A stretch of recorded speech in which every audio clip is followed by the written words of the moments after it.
आपको यह बात सुनकर हैरानी होगी कि 1995 में 1995 में फिनलैंड और स्वीडन दोनों ईयू में शामिल हुए। इन दोनों देशों के बीच में थोड़ा बहुत नहीं 700 साल का हिस्सा है। फिनलैंड करीब 700 साल तक स्वीडन का हिस्सा था। लेकिन अब गौर करने वाली बात क्या है? वो गौर करने वाली बात यह है, स्टोल्टनबर्ग ने जब इनको इनविटेशन भेजा, अगर आज फिनलैंड और स्वीडन डिसाइड करते हैं, आज अभी इस वक्त, सोचे कि अगले कुछ मिनटों में कि वो नेटो में अप्लाई कर रहे हैं, मैं बस एक हाइपोथेटिकल सिचुएशन बता रहा हूं, तो वो आप जानते हैं कितने कितने दिनों में नेटो के मेंबर बन पाएंगे? अगले दिन नहीं बनेंगे। 1 साल का वक्त लगेगा नेटो का मेंबर बनने में, और इस 1 साल में अगर रूस ने उनके ऊपर हमला कर दिया तो उनको कौन बचाएगा? ब्रिटेन ने कहा है कि हम उनके साथ ज्वाइंट मिलिट्री पैक्ट कर रहे हैं, लेकिन अमेरिका तो यूक्रेन को ट्रेनिंग दे रहा था 8 साल से। क्या कर लिया? एक बहुत बड़ा सवाल है।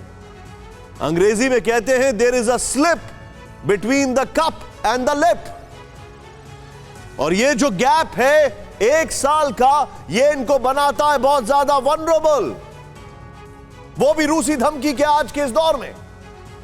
रूस के राष्ट्रपति को ब्रिटेन की खुली चेतावनी। बोरिस जॉनसन ने फिनलैंड स्वीडन को चेताया, पुतिन के लिए पक्षपात करना भी मुश्किल होगा। वेस्ट के साथ रूस के रिश्ते अब ठीक नहीं हो सकते।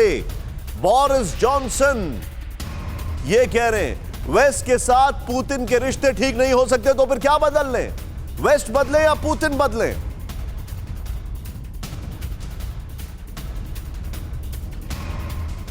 एक छोटा सा सवाल है। वहां पर एक माचिस की डिबिया लेकर उसमें तीलियों से आग लगा रहे हैं बोरिस जॉनसन, और दूसरी तरफ एक माचिस की खाली डिबिया में तीलियां भर रहे हैं जो बाइडेन। मैं ये जानना चाहता हूं कि ये दोनों मुल्क कैसे युद्ध को रोकेंगे और क्यों नहीं रोक रहे हैं। फिनलैंड ने फैसला कर लिया है कि वो नेटो की मेंबरशिप लेने के लिए आगे बढ़ेगा, और पश्चिमी देशों ने उसके इस फैसले की गर्मजोशी से स्वागत किया। क्यों नहीं करेंगे? एक और चाबी भरी गई, लेकिन उसके इस फैसले से वॉर जोन का पूरा माहौल जो है वो बदल चुका है। पुतिन ने यूक्रेन के जरिए यूक्रेन के जिस फैसले को रोकने के लिए उस देश पर अटैक कर दिया था, वो ही अब रूस के अन्य पड़ोसी देशों में होने जा रहा है। देखिए, 2 चीजें होंगी। पुतिन के यूक्रेन पर अटैक करने से या तो हर कोई नेटो की मेंबरशिप चाहेगा या फिर न्यूक्लियर वेपन बनाएगा। अब सवाल यह उठता है कि पुतिन आगे क्या कर सकते हैं। इसको लेकर पश्चिमी देशों में 3 थ्योरीज चल रही हैं। पुतिन क्या कर सकते हैं? ये 3 थ्योरीज बताती हैं कि वॉर एस्केलेशन का इशारा कितना ज्यादा प्रोमिनेंट है। पहली थ्योरी ये कि अभी रूस की सेना यूक्रेन से चल रहे वॉर में फंसी हुई है, इसलिए इस बात की उम्मीद कम है कि रूस अपनी फोर्सेस को फिनलैंड की ओर डायरेक्ट करेंगे। जॉर्ज डब्ल्यू बुश की गलती। इराक और अफगानिस्तान के 2 फ्रंट पुतिन नहीं खोलना चाहेंगे, खासकर तब जब उनके पास फुट सोल्जर्स की कमी है। दूसरी बड़ी बात, रूस और फिनलैंड के बीच करीब 1300 किलोमीटर लंबा बॉर्डर है, और माना जा रहा है कि पुतिन यहां पर अपनी फोर्सेस भले ही डिप्लॉय ना कर सकते हो, लेकिन एयर और नेवल पेट्रोलिंग बढ़ा सकते हैं। Nothing wrong in it.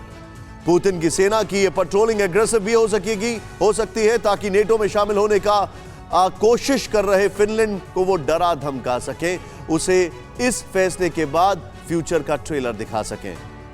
एक और आशंका यह है कि रूस हाइब्रिड वॉरफेयर शुरू कर सकता है, साइबर अटैक कर सकता है, साइबर एस्पिनॉज कर सकता है, जो पिछले कुछ समय से जारी है। पिछले कुछ समय से रूस की सेना यूरोपीय देशों पर साइबर अटैक कर रही है, जिसका मेन टारगेट बदल सकता है। यूरोप के बाकी देशों को छोड़कर फिनलैंड और स्वीडन पर अटैक तेज कर सकता है। तीसरी थ्योरी यह है कि पुतिन लंबा गेम खेलने में माहिर है, और वो फिनलैंड के नेटो सदस्य बनने के फैसले को पलटने की कोशिश करें। इसके लिए ऑनलाइन फेक अकाउंट से रूस फिनलैंड की पब्लिक का मूड बदलने की कोशिश कर सकता है।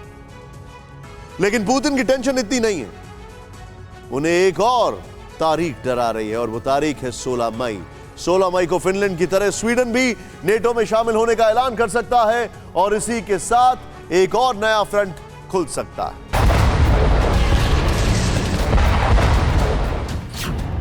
क्या अब आर्कटिक सागर में वॉर फ्रंट खुलेगा? 5, 4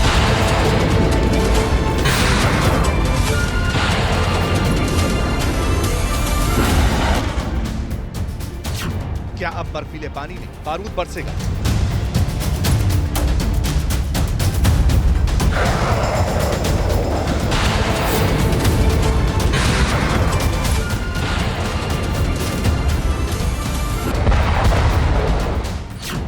फिनलैंड के साथ स्वीडन भी पुतिन के टारगेट पर है।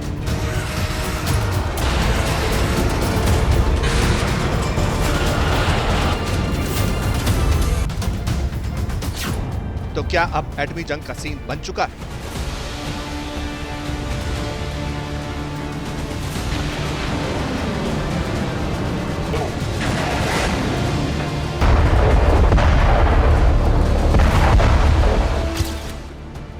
इन सवालों का सीधा कनेक्शन फिनलैंड के साथ स्वीडन के नाटो की तरफ झुकाव से है। आज फिनलैंड के नेताओं ने क्लियर कर दिया कि वो नाटो में शामिल होना चाहते हैं। 3-4 दिन बाद स्वीडन भी नाटो में शामिल होने को लेकर अपना स्टैंड क्लियर करने वाला है। यानी 16 मई भी वो तारीख बनने वाली है जो अमेरिका समेत पूरे यूरोप के लिए नए वॉर की स्क्रिप्ट तैयार कर सकती है। पता चला है 16 मई को स्वीडन की रूलिंग पार्टी नाटो में शामिल होने को लेकर स्टैंड क्लियर करेगी। स्वीडन की सत्ताधारी सोशल डेमोक्रेट्स पार्टी इस इशू पर अभी बटी हुई है। पार्टी के अंदर फिलहाल इंटरनल डिस्कशंस चल रहे हैं। हालांकि इस सबके बीच नए सर्वे में करीब 57% स्वीडन के लोग स्वीडन के नाटो में शामिल होने के पक्ष में हैं। एक बार अगर पार्टी ने तय कर लिया तो फिर फिनलैंड की ही तरह स्वीडन की संसद इस फैसले पर आखिरी मुहर लगाएगी। वैसे ज्यादातर एक्सपर्ट्स को लगता है कि स्वीडन भी फिनलैंड की राह पर चलेगा और इसके पीछे बोरिस जॉनसन का स्वीडन और फिनलैंड का दौरा भी बताया जा रहा है। कल ही बोरिस जॉनसन ने स्वीडन और फिनलैंड के लीडर्स के साथ मीटिंग की। ब्रिटेन ने स्वीडन और फिनलैंड के साथ नया सिक्योरिटी समझौता किया। इस समझौते के तहत अगर दोनों मुल्कों की सिक्योरिटी को खतरा होगा तो फिर ब्रिटेन अपने फौजियों को इन देशों में भेज देगा। असल में देखा जाए तो फिनलैंड और स्वीडन के पास इस वक्त ज्यादा ऑप्शन भी नहीं है। स्वीडन वो मुल्क है जो पिछले 200 साल से गुटनिरपेक्ष रहा है। पहले और दूसरे विश्व युद्ध में किसी का साथ नहीं दिया। लेकिन जिस तरह अब रूस ने अचानक यूक्रेन पर हमला बोला वो भी इसलिए क्योंकि वो नाटो मेंबर बनने की तैयारी में था। इसे लेकर स्वीडन और फिनलैंड के मन में खौफ पैदा हो गया है। स्वीडन के डिफेंस मिनिस्टर पीटर हलक्विस्ट के मुताबिक पुतिन ने यह साबित कर दिया कि वो अनप्रेडिक्टेबल, अनरिलायबल है और उन्होंने काफी क्रूर, बारूदी और बर्बर युद्ध की तैयारी की। स्वीडन के रक्षा मंत्री ने बीते साल नवंबर में कहा था कि स्वीडन कभी भी नाटो का सदस्य नहीं बनेगा। लेकिन अब यही मिनिस्टर नॉर्डिक इलाके की सुरक्षा के लिए नाटो की तरफ देख रहे हैं। असल में फिनलैंड और स्वीडन को लगता है कि यूरोप में अस्थिरता के माहौल के बीच नाटो ही सिक्योरिटी ब्लैंकेट के तौर पर काम करेगा।